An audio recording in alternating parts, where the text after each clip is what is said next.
Shalom, shalom. Good afternoon, beautiful souls. I just wanted to come on here and talk to everybody real quick. We're going to chat up about the tale of two governments. There's so much going on, so much transpiring. And I don't know if my community is really paying attention. And you know what they say, if you don't pay attention, it'll cost you. And that's why they call it paying attention. So I came across a couple of articles a few days ago, and I want to kind of run them past you and paint a picture of the tale of two governments. Let's check it out. 5 articles that we're going to go over real quick. Now,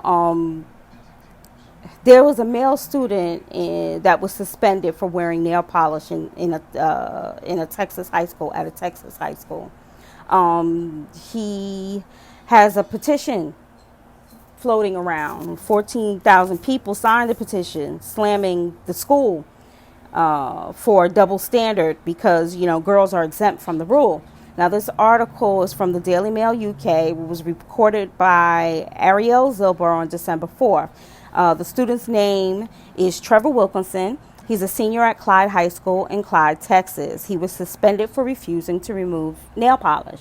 Now, Clyde High School Student Handbook, which is distributed to both parent and child, explicitly forbids boys from wearing makeup and nail polish. Now, Clyde High School is a public school, and I will not divulge this young man's sexuality because I personally believe your sexual practices are not for public consumption.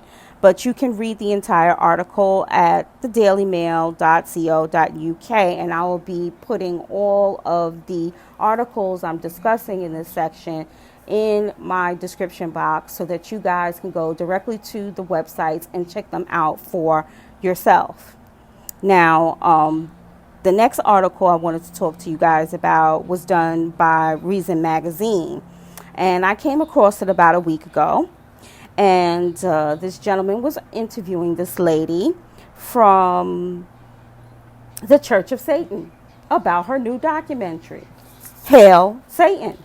Yeah, you got that right. Now, the Church of Satan is fighting for their First Amendment rights. Her organization travels the United States advocating for Satanist religious beliefs. Wherever Christians are gathered in public square, they want to be there advocating for their rights to occupy the same public spaces. This particular Church of Satan is new and was founded in 2013. She alleges it started off as like a prank, like a political trolling prank, but quickly gained authentic followers and is headquartered in Salem, Massachusetts. Now, if you want to check that out again, the link will be in my description box. So you can go and check that entire documentary out. Reuters kind of jumped into a little political discussion on LGBTQ curriculum. Okay? They did a write-up, and they were talking about how in many states the curriculum is becoming law. States like Colorado and California are mandating LGBTQ sex ed.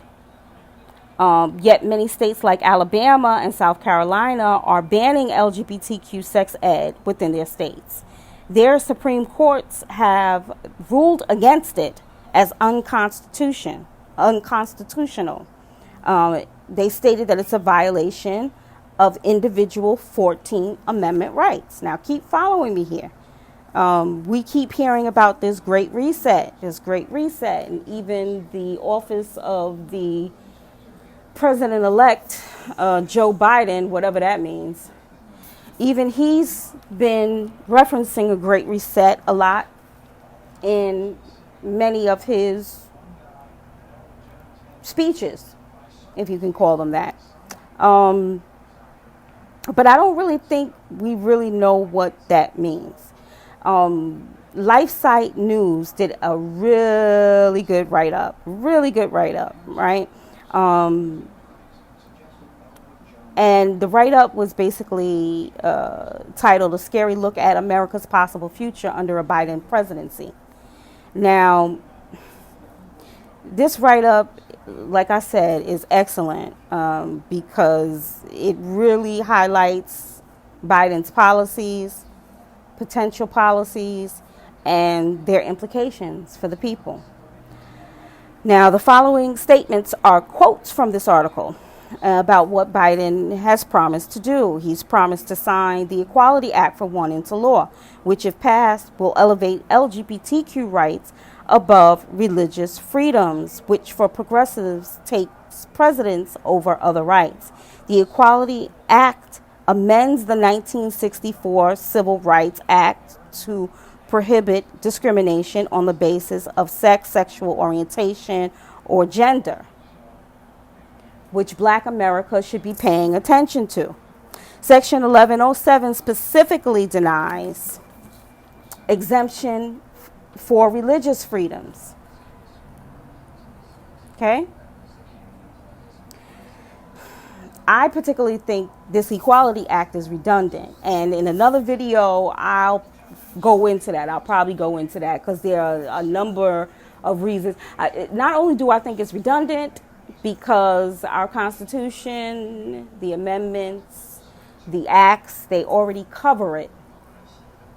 I also think it's dangerous. But I'll get into that in another video. The Most High gives us freedom of choice to do with our persons, with our body, what we choose to do. Okay? There are laws in government. There are laws on this plane, on this earth, in this universe that govern it. Okay? You can choose to or choose not to follow it. That's your choice. And I won't hold it against you because we're all learning here. What I will say, however, is just because you have freedom of choice with your person, with your body, does not mean you get to use that freedom, your freedom, to impede on my free will and what I choose to do with my person or my body.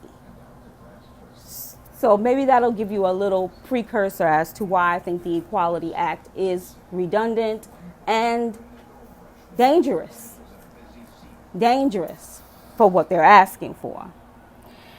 Now, another thing the Biden administration will restore is they want to restore the Affordable Care Act, which, a lot of people were complaining about Obamacare. A lot of people were complaining about how expensive it is, how they couldn't afford it, that because they couldn't afford it, how they were being penalized for not being able to afford it, how they couldn't keep their same in-care, primary care physician, etc., etc.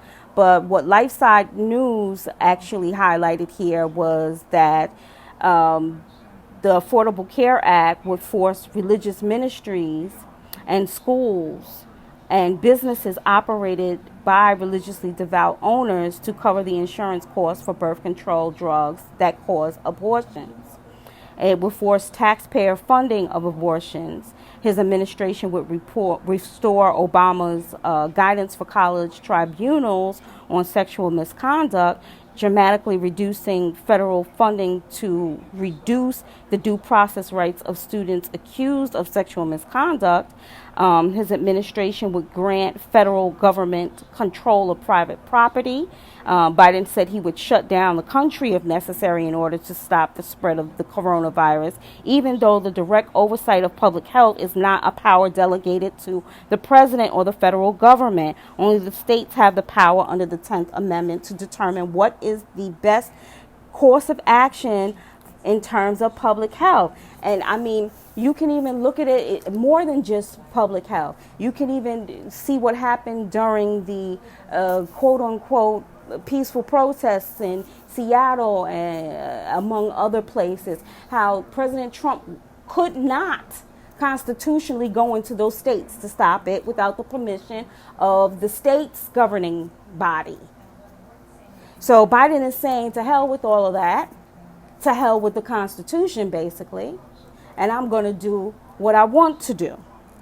Biden's administration would his environmental policies would also give the EPA expansive powers to override state regulations on land, air, water, wildlife, and other natural resources. Now, under the Obama administration, these powers were expanded astronomically, giving the EPA expansive power over streams and wetlands, even private property. Biden would give the federal government control over local zoning laws affecting residential zoning and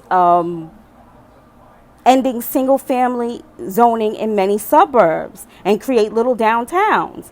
There is a YouTuber that was talking extensively about this for years. Her name is Deborah Tavares. You might want to go try and search for her.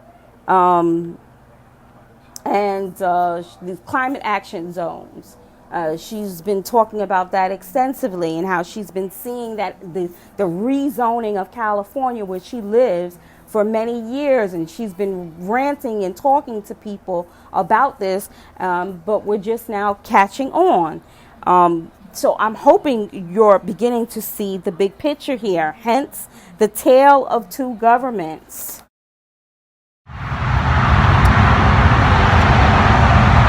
Okay, I hope you're seeing it. The difference between private and public, the difference between the two administrations or the two governments that are laying before us. And it's very simple.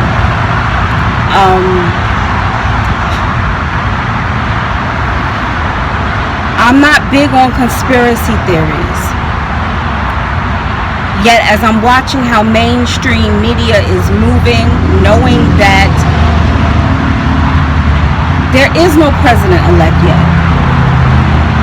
There are a number of lawsuits transpiring right now. The electors haven't even been selected or voted yet.